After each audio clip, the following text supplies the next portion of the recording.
Russians are howling in Kupiansk. The occupiers are encircled. There is nowhere left to run.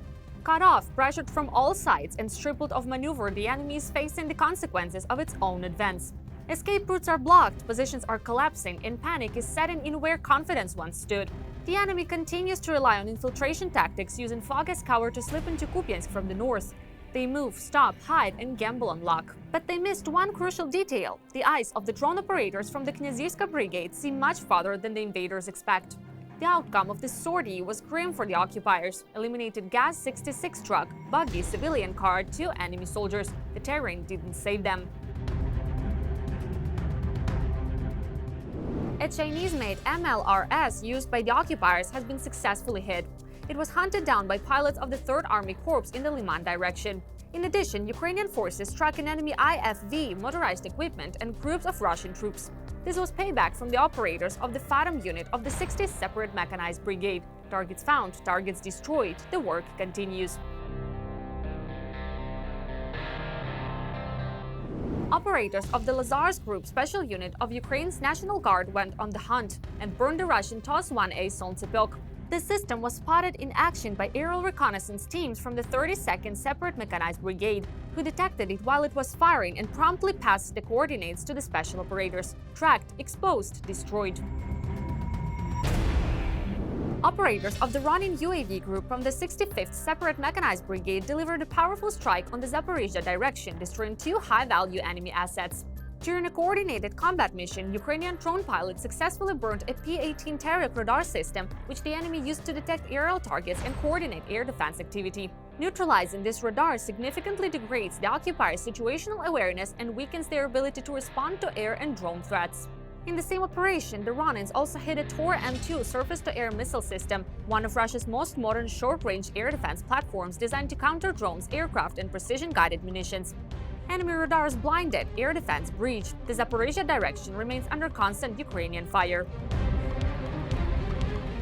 A drone strike by operators of the 412th Unmanned Systems Brigade Nemesis successfully hit a Russian Gerbera attack UAV mounted on a vehicle launcher. During the operation, aerial reconnaissance and Nemesis UAV crews worked in coordination to track, identify, and engage the Gerbera drone at the moment it was being deployed from its automodel launcher, catching the enemy in the act of preparing to launch an attack. This engagement highlights the effectiveness of Nemesis drone crews in detecting and intercepting enemy UAVs in real time, denying the adversary space to operate and reducing the risk of further attacks on Ukrainian positions and infrastructure. Ukrainian Marines were its hardest, Myrnograd direction. This is a sector where pressure never eases and every mission matters. While the fighting on the ground is intense, bombers in the sky are delivering results on the battlefield below. Precise strikes that disrupt enemy movements, destroy targets, and support our troops holding the line. Every sortie is coordinated, every hit is calculated, every result brings Ukraine closer to victory. The birds of Dovbush Hornets are in the air, and they're delivering Christmas presents to the occupiers that simply can't be refused. Silent on approach, relentless on impact, these UAV crews strike right where it hurts most. Enemy positions, equipment, and manpower are caught off guard as precision drone turn the occupiers' holiday season into a nightmare. No decorations, no ceasefires, only consequences. The Hornets fly, and justice follows.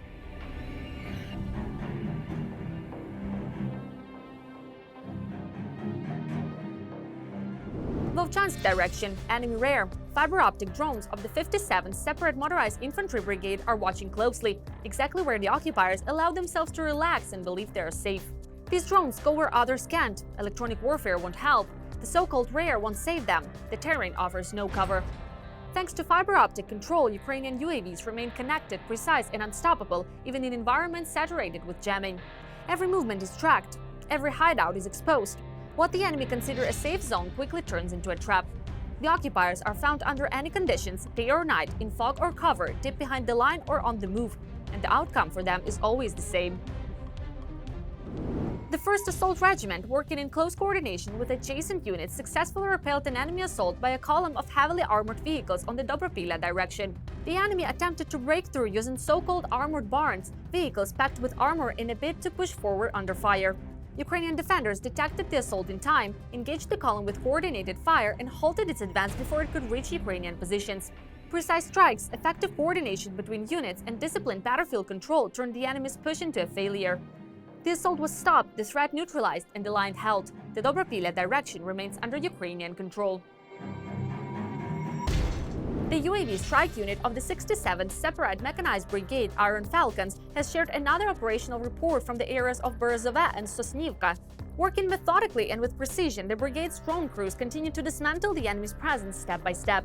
During recent sorties, Ukrainian UAVs destroyed communication antennas, field shelters, enemy personnel, and military equipment, stripping the occupiers of both protection and coordination. Every flight delivers results, every strike weakens the enemy. The Iron Falcons remain relentless in the sky, ensuring that no hideout, no vehicle, and no position goes unnoticed. The Pokrovsk direction, like all of Donetsk Oblast, will burn beneath the occupiers' feet, leaving them no safe ground and no sense of security. This is not rhetoric, it is confirmed daily by the methodical, relentless work of the fighters from the 425th Assault Regiment Skelya. Step by step, the unit applies constant pressure, enemy positions are uncovered, approaches are cut off, and attempts to advance are met with precise, unforgiving force. What the occupiers try to hold turns into scorched ground. What they call defense collapses under sustained assault. The Pokrovsk direction remains a zone where the enemy pays dearly for every meter, and where Ukrainian fighters continue their work until the result is final. Morning in the fog, assault groups crashed in the area of the 115th Separate Mechanized Brigade. The enemy attempted a covert advance using the gas pipeline Soyuz, moving directly through the pipe in an effort to bypass observation and reach Ukrainian positions undetected. Approximately 2 infantry platoons were involved in this maneuver, relying on fog, terrain, and surprise to break through. However, the plan failed. The enemy movement was detected in time, and as a result of the coordinated and precise operations by the 115th Separate Mechanized Brigade, the assault was completely repelled. Ukrainian forces acted decisively, denying the enemy any chance to gain ground or consolidate positions. Estimated enemy losses: 30 eliminated, 5 wounded. The attempted breakthrough ended in total failure. The sector remains firmly under Ukrainian control.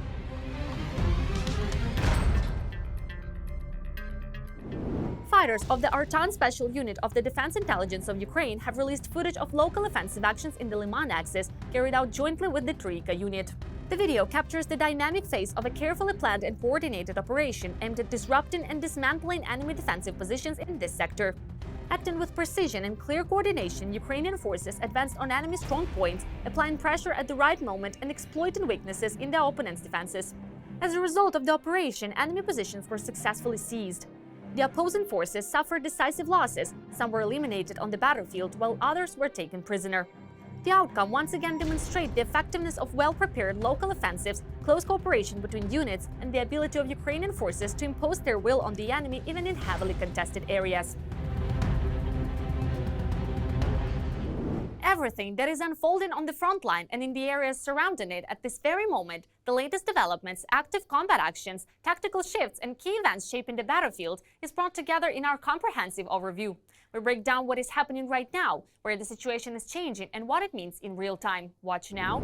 The Ukrainian Defense Forces have withdrawn from Siversk. This information has been officially confirmed by the General Staff. To preserve the lives of Ukrainian soldiers, the units were pulled back to western positions.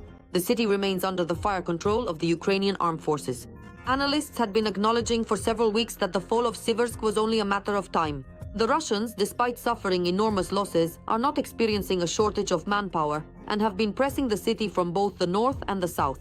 As expected, the Bakhmut River did not become a line that could significantly impede the occupiers' advance for long. When it came to sending reserves to support the defense of Siversk or Kupiansk, the General Staff, quite logically, chose the latter. Kupiansk is a significantly more important city. Kupiansk is much more crucial for our defense than Siversk. Siversk, apart from the fact that it has been holding the line since 2022, no longer plays an important logistical role. And this isn't just some blanket propaganda to say, well, we lost it, so be it. That's not what I'm saying. What I'm saying is the city of Siversk is completely destroyed. It hasn't been a place where Ukrainian servicemen could be stationed for a long time now. I remember even back in 2022, Su-25 planes would fly in here and drop bombs, and Wagner fighters as well, so the place was completely destroyed. Even when Bilohorivka was still holding out and the defense of Verkhnyo-Kamyansky continued, our troops would just pass through Siversk in transit. The capture of Siversk gives the occupiers a tactical advantage and the opportunity to use yet another route to put pressure on the Sloviansk-Kramatorsk agglomeration. Along with Siversk, the window of opportunity to hold on to Yampil will most likely close as well. This location will also be lost in the near future. Also, most likely, what the Russians will try to do is to level the front here with renewed force, putting pressure on Lyman. Because troops will be freed up, a section of the front will be released, and the enemy will have additional forces to put pressure on Lyman. Because if they move further towards Sloviansk and Kramatorsk without resolving the issue with Lyman, it doesn't matter. Meanwhile, the Skala Regiment showed how American Abrams tanks were used for the first time on the Pokrovsk front. They provided cover for assault groups in Pokrovsk. We knew that the road was mined. There were FPV drone operators waiting along the road. There were also PTM-type mines. But we took these nuances into account. Ahead of us, there was an APC with a mine roller, which crushed and cleared all of that. The Abrams tank played a major role in this operation, providing good and reliable cover for our infantry, who dismounted and did their job. There was also support from our IFVs. The enemy did not expect us to drive right up to the very houses that we needed to clear and secure. Meanwhile, the Russians claimed that the Vostok group had expanded its bridgehead on the western bank of the Haicho River at the junction of the Zaporizhzhia and Dnipropetrovsk regions. The occupiers report the capture of 9 square kilometers, including the settlement of Zarekne, as well as control over a section of the road connecting Bratske and Ternovate. Meanwhile, deep state analysts have placed the village of Hrabovsky in Sumy region, just a few hundred meters from the Russian border, into the red zone. Although Ukrainian military-related public channels report that fighting for this territory is still ongoing. The Russians are hiding in the homes of Ukrainians who were forcibly deported to Russian territory the day before. Another danger highlighted by military communications expert Serhiy Flesh is the attack by Russian Shahed drones on the railway in Zhytomyr region. Most likely, the occupiers launched the UAVs from the territory of Belarus. Therefore, the Belarusian-Ukrainian border could become another direction for Russian terrorist attacks. Crimea is coming home. Russian air defense systems on the peninsula are being systematically and precisely destroyed, depriving the occupiers of protection and control of the skies. At the same time, maritime routes to Crimea are largely cut off for Russian forces. The Black Sea is now dominated by the armed forces of Ukraine. What once seemed untouchable is becoming vulnerable. Step by step, Ukraine is dismantling the enemy's military infrastructure, isolating the peninsula, and stripping the occupiers of their ability to operate freely. More about that in the next report. On December 20th, long-range drones operated by the Security Service of Ukraine, SBU, struck the Belbek airfield in temporarily occupied Crimea. As a result of the attack, 2 Su-27 fighter jets were seriously damaged. One of the aircraft was on the taxiway, fully armed and ready for a combat sortie. It was destroyed. The estimated value of both aircraft is about $70 million. Additionally, the destruction of the control tower has been confirmed, which may complicate the organization of flight control at the airfield. SBU press service. This is already the second successful SBU attack on the Belbek airfield in the past week. On December 18th, Ukrainian drones destroyed Russian equipment worth hundreds of millions of dollars. 2 Nebo SVU radars, a 92 A6 radar from the S-400 Triumph air defense system, a Panzer S-2 air defense system, and a MiG-31 aircraft with a full combat load. Such systematic strikes on the peninsula are of strategic importance. Belbek and Crimea as a whole are important because they are close to the main part of Ukraine. Accordingly, the shorter the distance to the front line and to Ukrainian positions, the less you have to fly and the harder it is to detect you in time. Understanding this, naturally, Ukrainian forces try to destroy all such military facilities, including airfields and aircraft stationed there, so that they cannot be used. The fewer radars there are, the worse Russian air defense can see Ukrainian drones that might be flying toward Crimea or, for example, toward Novorossiysk, where the Russian Black Sea Fleet base is located. Accordingly, the Russian army is essentially blinded by this without those very radars. The fact that a radar station was destroyed during the December 18th attack is evidenced by the successful attack on the 20th, when air defense forces were basically firing at drones at random.